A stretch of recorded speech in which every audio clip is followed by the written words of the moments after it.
Okay, well, welcome everyone and good afternoon. Wanted to thank everyone for taking the time to be here today, and I'm certainly grateful for the opportunity to share some of my knowledge and experience with you over the next hour. My name is James Warwick, and I'm the CEO of Strategic Technology Solutions, STS for short.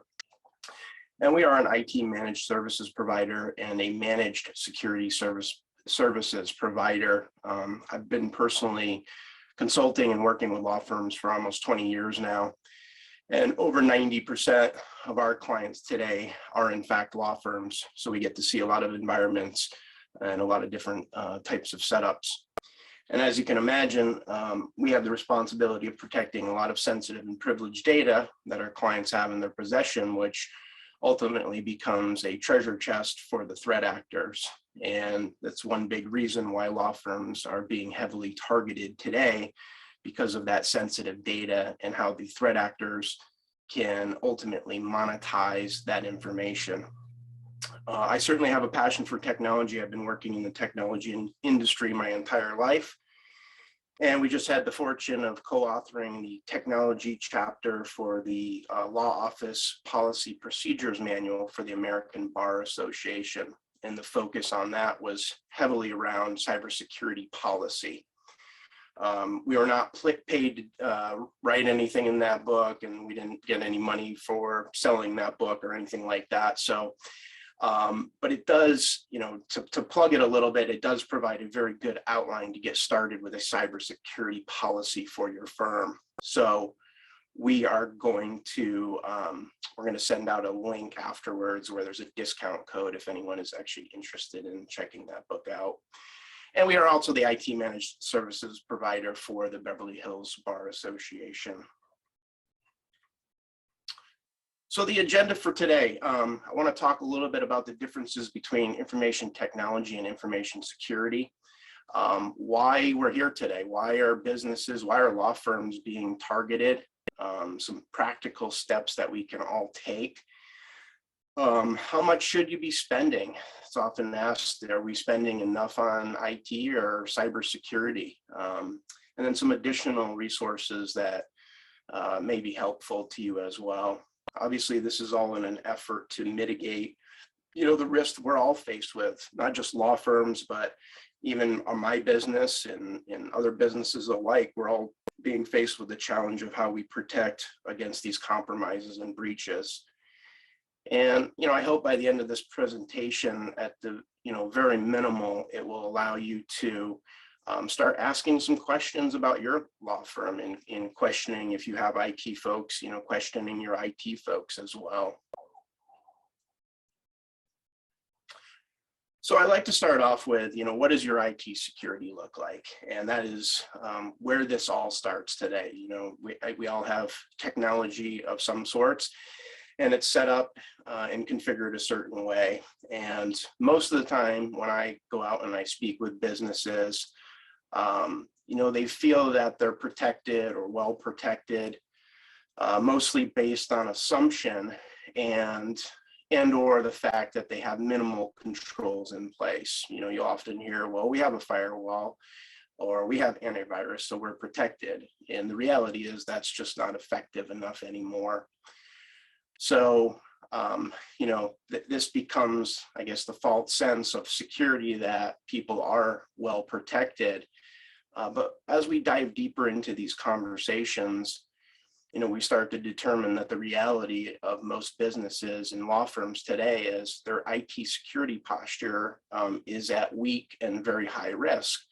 And it often looks like this, and this is more so reality. And this is the fact why businesses are being compromised at a, extremely high rate. The reactive approach still remains predominant, where it's to a degree out of sight, out of mind until something bad does happen. And then that reactive approach costs so much more than just being proactive about doing something. And what I want to do today is show you a very practical approach to addressing that IT and cybersecurity posture and discipline. So just to set the stage, I want to talk a little bit about the differences between information technology and information security.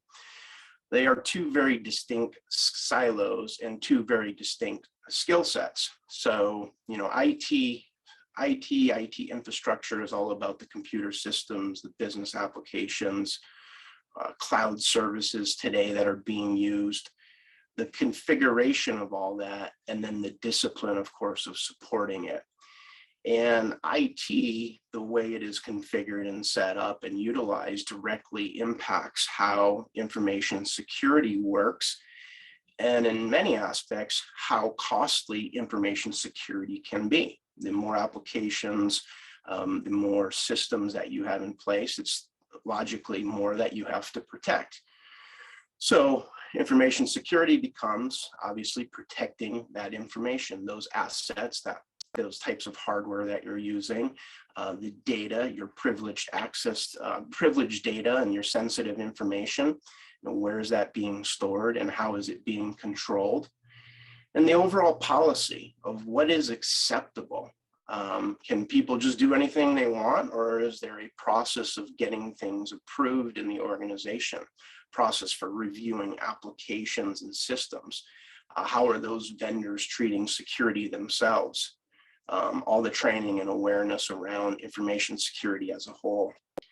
So typically we find a best practice is to either have multiple vendors involved that do IT, infrastructure and support, and then also information security, or at least a partner that works with an IT security vendor, so you can fulfill the skill set that it takes to be able to control all of this. So let's talk a little bit about what's going on. To paint the picture, and I'm confident that everyone has seen in the news or likely heard of a breach in the news. I mean, they're coming out almost what seems like on a daily basis. Maybe some of you have a colleague that's been breached, or maybe some of you've had the misfortune of being compromised yourself. These statistics paint a daunting picture of what is going on in our industry as a whole. And, a couple that jump out at me are, 85% of law firms under 1,000 employees have already been breached, and they likely are not even aware of it. We've seen that a lot with law firms that we have done audits on, where we have found that a bad actor has been living in that environment for 6 months or more, and they've gone undetected. And we're going to talk about why that is, but essentially what they are doing is they're looking for a way to monetize whatever information they can. And they may already be selling that information on the dark web, but they may just be waiting for the right opportunity. Maybe it's a business transaction, a wire transfer, and they are able to get so much information that they're able to really monetize those situations. 84% of breaches are financially motivated. So these breaches that are financially motivated are helping these organizations. And we don't just have, threat actors that are kids in their basements anymore. These are established organizations. They are well financially backed, and they're putting in more resources than we are as business owners to break into our organizations. So we really need to start taking, a stance and investing into our businesses to protect ourselves. Every year, the FBI puts out this report, and I think the new one's going to be coming out pretty soon here, but this is the IC3 compliant report. And I feel this paints a strong picture of really what's going on in our industry as a whole and what's working. And this one shows that over the past 5 years, there's been over an 1,100% of successful phishing attacks. And these are reported phishing attacks. So we know that there's tons out there that haven't been reported. So this number likely is a lot greater.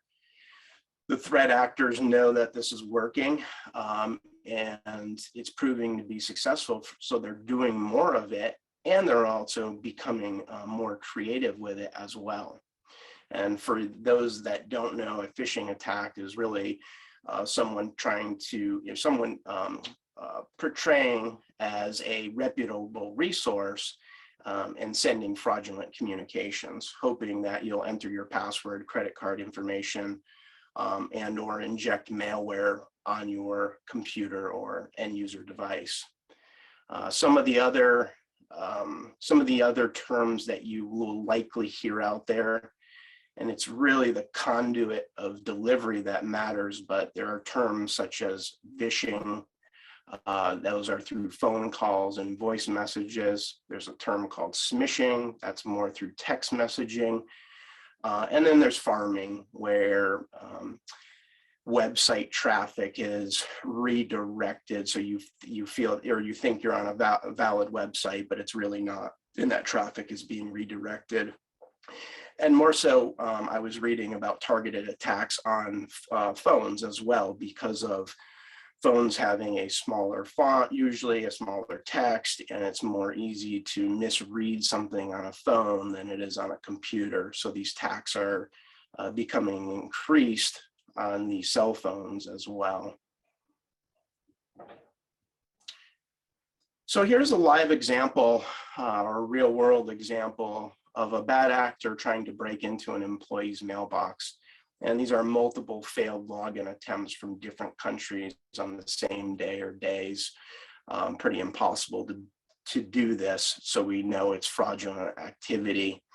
We're going to talk further about how to mitigate this type of risk, but the reality is most email platforms, especially Office 365, which the majority of law firms are on today, the out-of-box install is very unsecure. And we're going to talk a little bit about that later, but if you haven't locked down or controlled your Office 365 environment, we can almost guarantee that this is happening. And the reality is that the threat actors, they'll continue to do this until they break in. So it really just becomes, a matter of time per se than it does them being successful at this. Over time, they will be successful. And if we can't stop them from doing this, then, they have all the time in the world. Here's another real life example of, and this was actually someone that I knew, that an email came to me, that person's mailbox was compromised. So this is a great example of a phishing attack where this person, I received this email, and for me, it was more about a red flag because I wasn't expecting anything from this person. And, this kind of goes back to, awareness. If something feels off, it likely is. And to me, this was just off because I wasn't expecting this email, but it was legitimately from this person's email address. I reached out to this person in a different channel and asked, hey, did you just send me an email? And they didn't. So their mailbox was compromised. And at the time, he didn't even know his mailbox was compromised. So there was an attacker that was utilizing his mailbox to send out phishing emails. So this is a good slide of, things to start asking. And, any organization with a disciplined cybersecurity program with the right policies, controls, practices in place would be able to answer any of these questions. But the reality is very few law firms can answer usually half of these questions, and or they think they can, but if asked to provide evidence, they're not going to be able to. The question I really like the most on this list is, how is your IT person or vendor protecting your information? We feel that businesses put too much trust in their IT vendor, and ultimately you're giving them the keys to the castle. They typically always have all of your passwords and access to your systems. So, have you asked the question, is your IT provider certified in any type of way?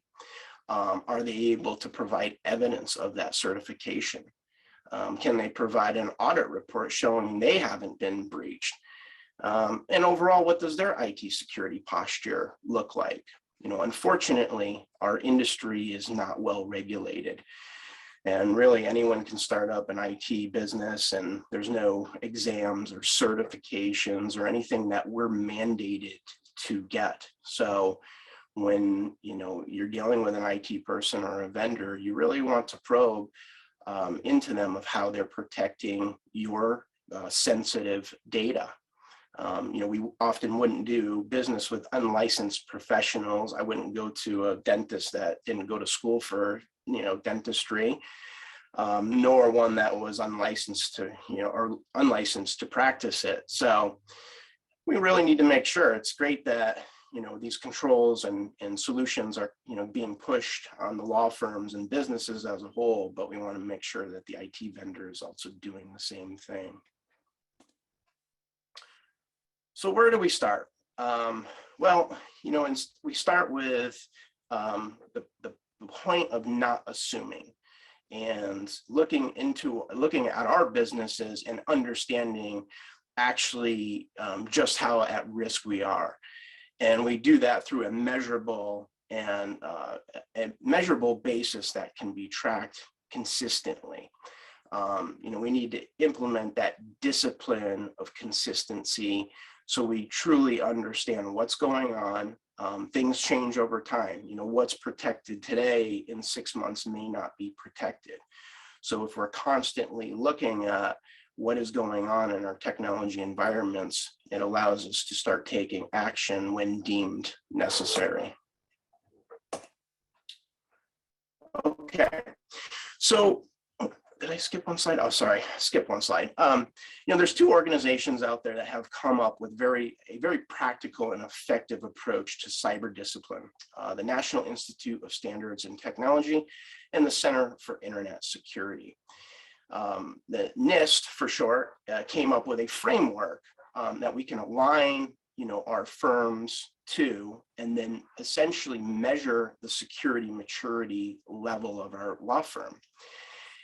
And along with that, the Center for Internet Security broke down the NIST framework into what is called the top 18 critical security controls. And essentially, they deem these as the most effective controls of the NIST framework. And these controls, of course, can be implemented at varying degrees or varying percentages. But if they're implemented at a mature enough level, then what NIST and CIS, the Center for Internet Security, did is they went back and they looked at historic breaches that had happened. And they found out that if these controls were implemented at a disciplined enough level, they would have prevented up to 98% of all historic breaches. So it's a very effective and powerful framework to implement and benchmark against. And it doesn't really matter the size of the organization. The larger an organization is, the more systems they have, of course, there's going to be more effort to control that. But this is a scalable framework that whether you're in a firm of 5 employees or 5,000, you can still utilize this framework. So I'm going to pop these open here. So what we tend to do, especially for law firms that we work with, we benchmark those law firms against those top 18 critical security controls.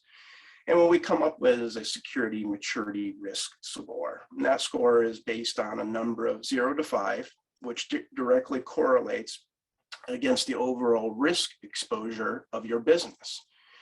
So, the desired maturity level of any organization is right around a 3.0. That 3.0 reduces about 85% of overall risk that we're faced with today. There of course is always going to be a level of acceptable risk, because at a certain point, the financial impact will outweigh the overall risk. I often use the analogy of, if you go out and buy a $10 watch, you're not going to buy a $5,000 safe to put it in. So it just doesn't make sense. We've done hundreds of these risk assessments, and on average, we have seen most businesses fall in a 0.75 range. And as you can see on this chart, that puts you in a 90+ percentile rate of getting compromised. And then it just becomes a matter of time before your organization is breached.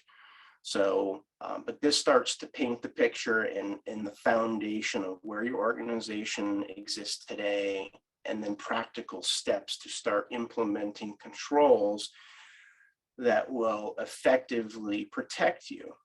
And what we want to start to do is we want to start by protecting, the most high risk areas of your organization. So we do that through a risk assessment. And, what is the likelihood of an attack happening, and what would be the overall impact of that attack? Again, this allows us to target those high risk areas. If we are storing sensitive data in a document management system, in SharePoint, in OneDrive, in Dropbox, we need to ask ourselves, what's the likelihood a threat actor could break into that? And if that sensitive data was exposed to the dark web or the internet or whomever, how much of an impact would that have on our organization?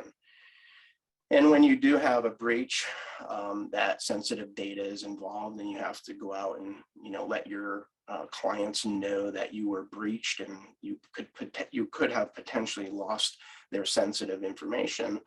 And I would assume that's going to have a pretty large impact on any law firm out there today.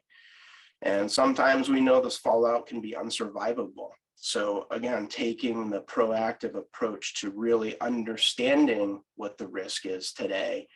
And if we determine that risk is high enough and the impact is high enough, then that's the areas that we really want to focus on. And then we can take the lower risk items and we can table those, because we know we don't want to focus all of our efforts on those low risk items up front. Here's an example of how that looks in real time. This is an example of a law firm that we did a security maturity assessment on. And as you can see, they had very little control in place, very little policy in place. Really, their security posture was quite horrible. Over a period of time, and this does not happen overnight, it's a discipline around starting to build the foundation the right way. This organization was able to increase the percentage of each of those controls, and then start to mitigate their risk by up to 85%. So it puts them in a much greater position. And what this ultimately does is, the threat actors to some degree are lazy, and they're going to go after the organizations that don't have controls in place that they can break into easy.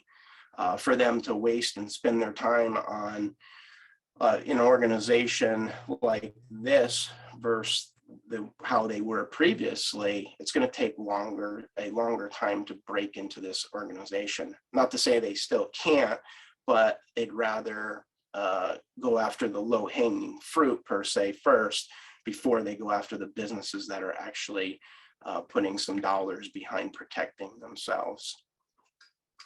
And here's what the approach looks like. There's essentially 4 phases or 4 implementation groups. And again, these are staged out. You have to start with implementation group 1 before you can get to, of course, 3. Everything builds on top of what you're doing first in the organization. So as you can see, this one starts off with developing about 30% of a approved security policy. You can't just build the whole policy day one, because what you do from a technology standpoint will impact what goes into that policy. And there needs to be decision made around the policy and management in your organization. So it's never a get it done all at once. It's just starting to implement a consistent discipline around growing the posture of your overall security. So some practical steps to take. Back to NIST. So NIST came out with this framework, and essentially there are five pillars of the NIST framework. And I'm going to just briefly discuss each one. First off, we need to identify what we're trying to protect. Far too often, IT companies will have the solution before they even know the problem. And if we don't know what the problem is, if we don't know what we're trying to protect, if we don't know where the information resides today, if there's a sprawl of where people are storing things, then it's very difficult to control any of it. So we really have to paint the picture of what we're trying to protect, what assets we're trying to protect, and then we can start to protect what we know needs to be protected.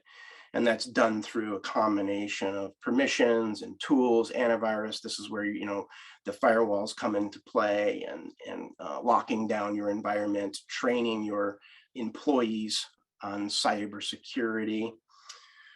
The middle sector is essentially what I call it's our indicator to exposure. So if we do not have an indicator to exposure, the analogy here is if someone is trying to break into your house and you don't have a camera system or alarm system, typically they can sit at the front door and try to pick the lock and break into your house, then they have all the time in the world. Well, the same happens in IT. And back to that slide with the Office 365, someone trying to break into the mailbox, a bad actor trying to break into that mailbox, with an indicator of exposure, we can stop that. But if we're not looking for those types of situations and anomalies in the environment, we're never going to be able to react to that. So if we have that indicator of exposure, then we can go to the next silo and respond to that event and shut it down. We can mitigate the risk if we know it's happening. And then back to the point of, we can invest all the money in the world, but theoretically a breach can still happen. And we need to have a plan and a system in place for recovery. We've never had a client that has had to pay a ransomware. The reason being is we know that we can recover any of our clients' systems at any given point in time, and that is tested on a regular basis. So, we have a way to recover. In the recovery side of things, that's where your cyber insurance policy would fall as well. We want to be able to utilize that in the worst case scenarios. Hopefully we don't have to pay ransomwares. That tends to put a target on your back. So if you pay once, well, then you probably pay again and again if you need to. So, we need to establish a sound framework, and the National Institute of Standards and Technology has already created it. So some more practical things that you can do. It still amazes me as I go out to businesses that have still sticky notes in their server room with the server password on it, and or all over their computers, they have their passwords written down. Create a strong password policy for your firm. There's plenty of tools out there that help you manage passwords. You don't have to remember every single one of your passwords. You need to create a strong password. You need to have a password management solution. But this chart also paints the picture too, as well, of how quickly a password can be broken into. And if it's really, the reality is, if it's 8 characters or less, it can be compromised in almost no time at all. So we recommend 12 characters and complex passwords or more, which starts to push out that time frame significantly of when a password can be breached. Multi-factor authentication, I'm sure you've all heard of this. It's becoming more and more prevalent. We still get a lot of pushback from users because it's an extra step. Well, it's an important extra step, and it helps mitigate the risk. So any access to any application or program that is internet facing should have MFA on it, multi-factor authentication, if it can. There's still some vendors out there today that haven't utilized MFA yet, but most people are now on board where you can set it up. And I would recommend it highly for even your personal accounts, your online banking accounts. Yes, it's one extra step to log in, but it will definitely mitigate some of that risk. The other important topic on this one is The bad actors get creative and they find out ways to bypass certain programs and protocols, and MFA is certainly one that has been bypassed, and it can be bypassed. So it's no longer about just implementing MFA, it's also about implementing MFA and then controlling other aspects of the environment. One example is in Office 365, by default, it turns on legacy protocols. So an old device, an old scanner, an old printer, an old copier can connect to the environment. Well, in most cases, people no longer have these old copiers or scanners, and there's no need for them. So really locking down that system and that environment will help greatly there. And we'll talk a little bit about how to do that in one of the next slides here coming up. If you do work out of an Office 365 environment, which I know a lot of people are today, and you haven't seen a copy of your secure score, and you have an IT person or vendor or whomever can get this, you need admin access to get this. There's a link that I show displayed here. You can essentially click on that link, log in as admin access, and you will see what your secure score is for your Office 365 environment. Going back to trackable, measurable evidence, well, this provides exactly that. So, again, if you have an IT person, ask them for this, and it will paint the picture of how secure your Office 365 environment is. It also gives actionable items to help you increase the secure score, all part of the Office 365 environment. So, again, just having the evidence in showing, hey, am I in a good place or am I in a bad place is very important. Okay. Another very powerful tool that's in Office 365 is Unified Audit Logging, which comes turned off by default. And, if you enable this feature, you can receive activity reports. And these activity reports will show you when users are sharing files, deleting files, folders, what they're doing with emails, who read stuff. The list goes on and on. The important part is someone then is actually reviewing what's going on. And I suggest that IT is doing this, but I also suggest that someone in management is doing this as well. And the reason being is far too often, IT doesn't know everything that is going on internally with employees in an organization.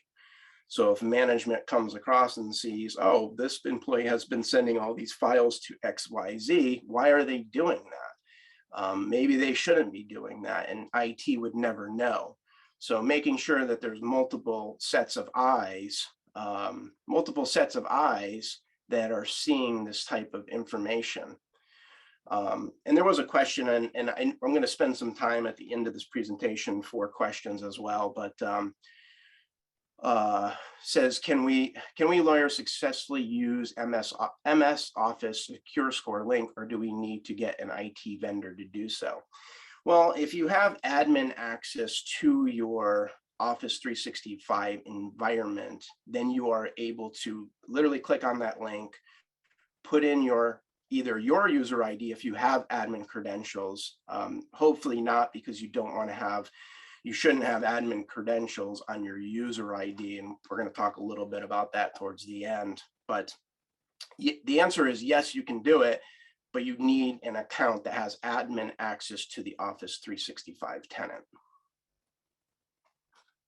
Okay, just get down here. Patching. So, make sure that your systems are patched.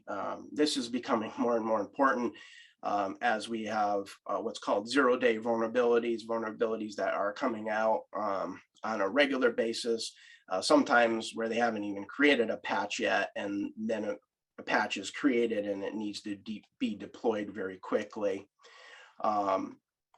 So, I'm always shocked as we look at businesses, and we find systems that haven't been patched in 6 months, a year.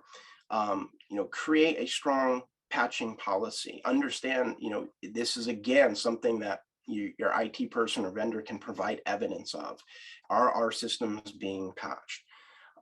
This report shows a vulnerability that came out in Mozilla Firefox at the beginning of March that would allow a threat actor to remotely control a computer or compromise a computer. So we're seeing these vulnerabilities come out at an exponential rate now.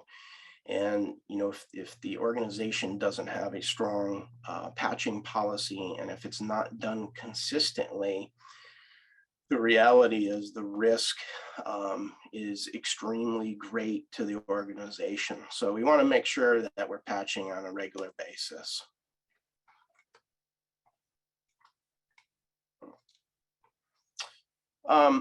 Back to a little bit about Center for Internet Security. So they provide very well documented guides on what's called hardening of the environments. And essentially it's locking down the environment to its most usable form, but really in senses of turning everything off that you're not using today. By default, the Office 365 environment comes with almost everything turned on, except that important unified audit logging, which is actually a benefit. So back to the example of other countries being able to try and break into your Office 365 environment. If you're not doing business with other countries, there is a way to harden your Office 365 environment so those other countries can't even see what's called your tenant. They can't see your environment, so they're not even capable of trying to pick that front door per se. So again, that starts to mitigate a ton of risk right there. A lot of these threat actors are coming from other countries. A lot of them are coming from other countries into what we call jump hosts. So they log into a computer in the United States, and then the attack looks like it's coming from the US. So there's still some risk there, but you start to mitigate a lot of it. There's a lot of legacy protocols, again, that are turned on in Office 365 that just don't need to be turned on. You can turn them off, and it's not going to impact the way you work or what you can and can't do within the Office 365 environment. The level one security hardening is really non-user invasive. It's all stuff that is behind the scenes, really doesn't impact the users or the employees at all. And it's pretty simplistic to accomplish. Now, the Center for Internet Security puts out these frameworks on almost everything. If you have a printer, a copier, a server, a computer, Windows 10 computer, they have guides on hardening these environments across the board. So they're very, very powerful tools to start to control the environment and, again, mitigate that risk. And there was another question on how often is considered a reasonable time for patching. Well, essentially, patching should be done once a month. Microsoft has their Patch Tuesday every Tuesday, first Tuesday of the month. Microsoft releases tons of patches. Now, I'm not saying go out and install those all together. I think there should be a verification process for patches, especially in larger organizations. You want to make sure that when you roll out a patch, it's not going to break everything in the organization, and or you have a way to roll back if something like that did happen. So we typically let those patches come out. We'll test them internally or on a non-production environment, make sure that those patches did not break everything, and then we start to roll them out. So we have essentially an approval process for patching. With the 0-day threats, though, and we've seen more and more of those, it's just more critical to patch those vulnerabilities as soon as they come out. And that's a tough one because, again, sometimes they don't have the patch readily available and or they're working on it. So, we've seen times where a patch has come out on a Friday night or Friday afternoon, and then it's, you got a patch during the weekend. So the sooner you do, the sooner that you mitigate that overall risk. There is a Microsoft 365 level 2 security hardening that is a little bit more invasive to the end user. There can be reduced functionality. In some cases, you may not be able to share links anymore unless you're going through an approval process. So we tend to start off with the level 1 hardening, and then the level 2 hardening takes a little bit longer because of the involvement of the users or the end users and allowing them to understand what the impact or the overall impact would be to the organization. And again, this goes back to usability and acceptable use. You want to make sure that you do have, controls in place, but you also want to make sure that your users can still do what they need to do on a daily basis. So what else can we implement? Kind of an overview of some things that I feel are easy to do, but really important and really mitigate a lot of that risk.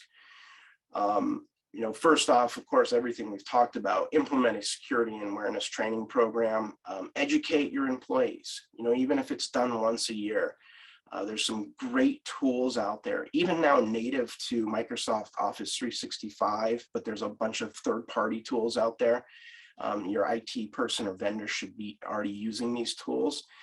You can send out simulated attacks, simulated phishing attacks to see which employees are entering information that they shouldn't be, which employees are potentially clicking on links that they shouldn't be, but really educating then your employees around what to look for and to slow down and ask questions.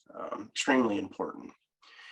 Another big topic is a term called shadow IT.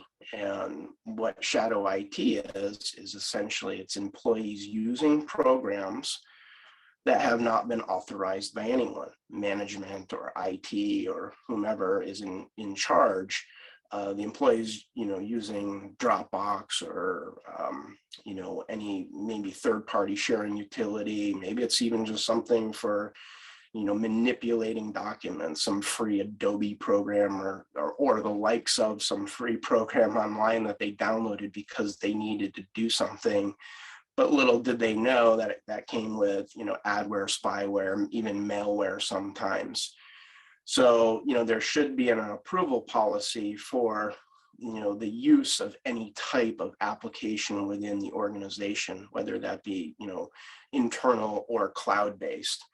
And we take that one step further of actually understanding not only the application and any risk associated with the application, but we also we ask the vendors for, their audit reports. How are they controlling access on their end? It goes even deeper than just, understanding if a program is going to put you at risk or not. Anyone out there that's utilizing Office 365 today should have a third-party vendor backing up Office 365. Office 365 does a pretty terrible job of natively backing up that information, and whether it's an email, a calendar, or it's your SharePoint.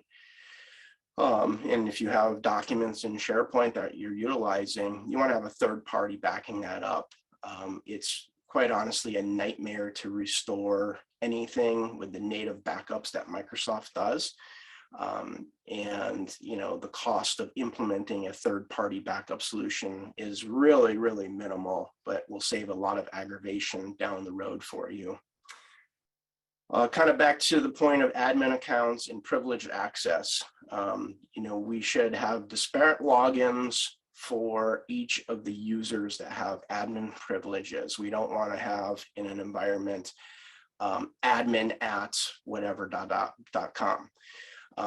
The reason being is if you have 3 or 4 or 5 users logging in with that user ID, and that user ID has privileged access, how can you ever know who did what in an environment? So there certainly needs to be accountability, and the way you create that accountability is by setting up disparate logins for each user. Now, you can certainly have a user ID. It's not best practice. You can have a user ID that has admin access to the environment. I know in some of these smaller law firms, people do that. But again, it still makes more sense to have those disparate logins with that admin access so we can understand who's doing what. Security policy. Again, overall, establishing security policy so employees can understand what can and can't be done. Puts a framework around this. Otherwise, it's going to prevent, the sprawl of risk. If there's nothing that an employee has to sign off on, or it's just assumed that we can't use this or do this, that's not a good practice. And again, going back to that law office policy and procedure book by the American Bar Association, again, there's a framework for a security policy. Still, it's going to take work to establish a sound security policy, and it takes involvement from the partners and management. You have to get involved, and you have to know and understand what is going on in your own environment. So, we want to make sure that we're involved in again, you got to start somewhere, you got to build the foundation, and this is how to do that.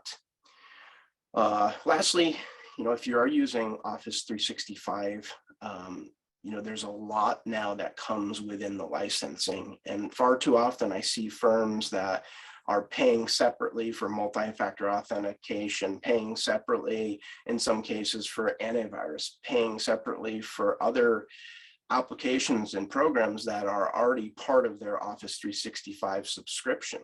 So understand what you're using, understand what your investment is paying for, so you can leverage and maximize the most out of these applications and systems. So how much should you be spending on your law firm on cybersecurity? Well, the goal is the more you spend, the more risk you're going to mitigate. Deloitte came out with this report, and it shows an average spend on cybersecurity of $2,600 per full-time employee per year. So if you're a small law firm and you have 10 employees, it equates to about $26,000 of spend per year on cybersecurity. I will tell you, depending on how you design your infrastructure, directly correlates to how much you're going to spend on IT security and controlling that. The more complex it is, the more outdated it is, the more you're going to spend to control it. So as we start to think about making changes to the environment, maybe it's time for a network refresh, maybe it's time to go to a cloud solution, that's great. That's the thought of doing that, but really looking at how IT security is going to be able to control that and what the impact will be before you just make the decision to do it, and then you have to pay more, or in worst case scenarios you have to rip and replace because now IT security is demanding something that can't be done. Maybe it's a feature set that is just not capable with what you've already purchased. So really trying to roadmap and understand, what direction you're going in is important. And then some notes. So I'm sorry, a few resources. There is a organization out there, and you can bookmark this one. It's the Cybersecurity Infrastructure Security Agency. They provide a couple valuable resources. One is if you are experiencing or you have experienced a breach or a compromise, or even think you have, you can report it to this agency. And there's some, if it's large enough, I think you guys will get a copy of these slides, but if not, we can send out this information. It's just a good practice because the likelihood and hopefully the event is not so significant that you're going to have to contact your cybersecurity insurance carrier. But if you do, it's just good practice to contact the Cybersecurity Infrastructure Security Agency first. And then if you have to reach out to your cybersecurity insurance carrier, do so. I'm sure, a lot of our larger law firm clients today are getting hit by audits from their clients. And we've seen a lot of more mandate of those clients wanting certain controls put into place and certain policies put into place. I've seen some of these audits up to 93 pages long. And even now we're starting to see the insurance carriers come out with more stringent requirements in what they require in their policies. And they're getting smarter, because essentially what they want is they want people to, well, they want to not have to pay for these incidents. And, you know, with a lot of firms today, they're just checking off that they have these controls in place where they really don't. And that's why the insurance carriers are starting to mandate. So it's really good practice to understand, you know, what the requirements are of that cybersecurity insurance policy. Understand that whether you're doing it or not, can you provide the evidence that you're doing it? And you know, you don't want to be in a situation where they're not going to, you know, help or assist or pay out a claim because, you know, you didn't do your due diligence.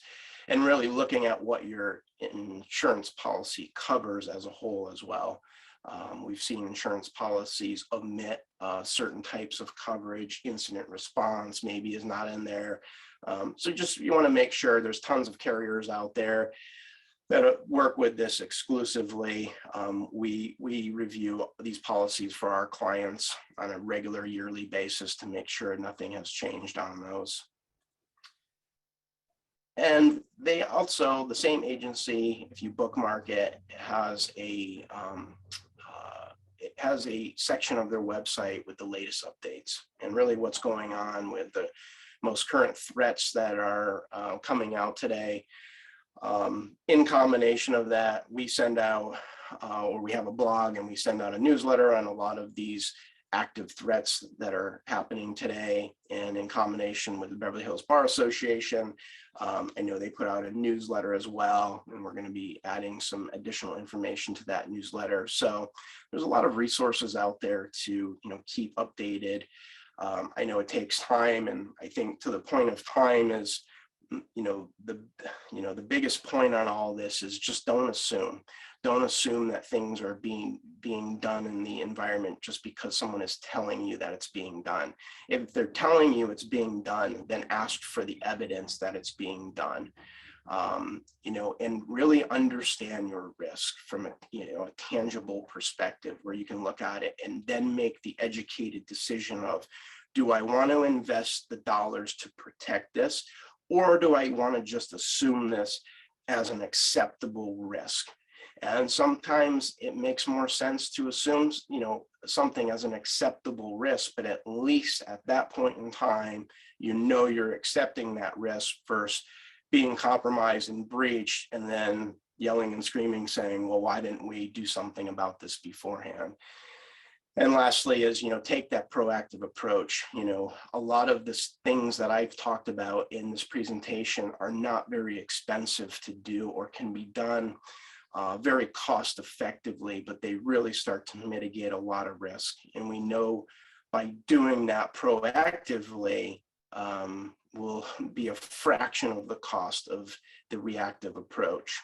So, hopefully this sparks some, questions and raises some topics that you can go back to and, ask about your firm and or ask your IT person or IT vendor. And of course, I'm always happy to have the conversation with anyone just from a, value-driven standpoint. If you want a better understanding around any of this or have questions about your own environment, I'm certainly happy to have a chat with anyone. We're talking and having these conversations day in and day out, so it's extremely relevant to us, and would love to be a resource to anyone that's participating on this call or part of the Beverly Hills Bar Association. So with that said, I believe there's about 5 minutes left here, and I haven't seen any more questions come in, but if there are questions and anyone wants to type into the chat, please feel free to do so, and I will hang on here to watch those questions. There's actually one question from Joseph. Oh, great. Yep. Does use of a program like Spotify create a risk of breach? Well, it certainly can. We know that malware, adware, depending, if it's the free version, sometimes the paid for versions are better, but absolutely. The reality is any program that is accessing the internet and has the capability to be exposed, there is a potential. Now, I haven't heard of any Spotify incidents recently, or quite honestly at all. But the reality is it's installed. Typically, it's installed on your device, on your computer, or on your phone. And, could it potentially be used to harness, malware or spyware? Yes, is the answer.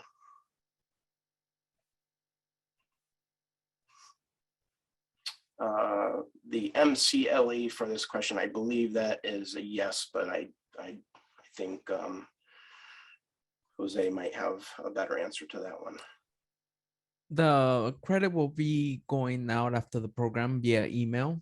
So just take a look at your emails and you will receive a certificate. Yeah. There was another question on how to know if a download of a phone app is safe, since the phone is usually connected to all your information. There are obviously just researching online and understanding what applications are out there. Obviously, we know there's reputable applications that we download on our phone all the time. But ultimately, when we download those applications, we also want to make sure that, you go into the settings and see what is turned on those applications. Can they access other applications? Can it access other information? Is it sharing your data? Really go into your phone and take a look at those settings. I think the internet is one of our best resources, and to go out and, just do a little bit of due diligence and homework on some of these applications is a good idea. There was another question about, is there a way to listen to the recorded information later? Jose, I believe you said that there will be, and this will be out on I believe a YouTube channel. Yes, and I'll drop the link once it's actually, I will send the email out to everyone once that video is edited and posted on our YouTube page. Great. And we got some more questions coming in here.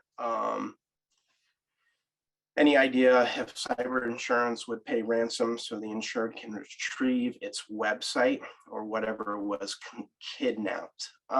It's a possibility. That would be the question probably for the insurance carrier. It kind of sounds, interestingly enough, it sounds like that farming incident I was talking about, potentially. So, but that would be definitely a question for the insurance carrier. Any specific password managers you recommend or recommend staying away from? We have some internal password applications that we utilize for us and our clients, but I have heard a lot of people using LastPass, and I think whatever password manager that is utilized, we want to make sure that our master password is as strong as possible. I've seen people using password managers with weak master passwords, so don't use a weak master password. There was a question about where is the photo. I assume that is on the last slide. I don't know. I know it's downtown LA. I'm not sure what street that is, quite honestly. Doesn't iPhone access to law firm Wi-Fi pretty much create a backdoor to everything? Well, in general, Wi-Fi may create a backdoor to everything. So segregating your Wi-Fi networks is extremely important. Depending on how your Wi-Fi is set up, and we're going to have other presentations that I think will dive a little bit deeper into some of these topics, but there's protocols that you want to turn off on your Wi-Fi devices. You want to have those segregated as much as possible. Obviously, password security is huge there. and monitoring. Who's connecting to your Wi-Fi? Do you have a system in place that, back to that indicator of exposure? Do you have any indicator that shows you who's actually logging into your Wi-Fi network? So kind of multifaceted approach there of what you can do. Let's see, quite a few questions. Do you have any case history and found successful resource recovery against bad actors, either from the FBI or internationally? You know, I don't know on that one. I think some of these questions I'm gonna probably need to ask some other resources. But does it need to have a security solution for a two-person law firm? This is a great question.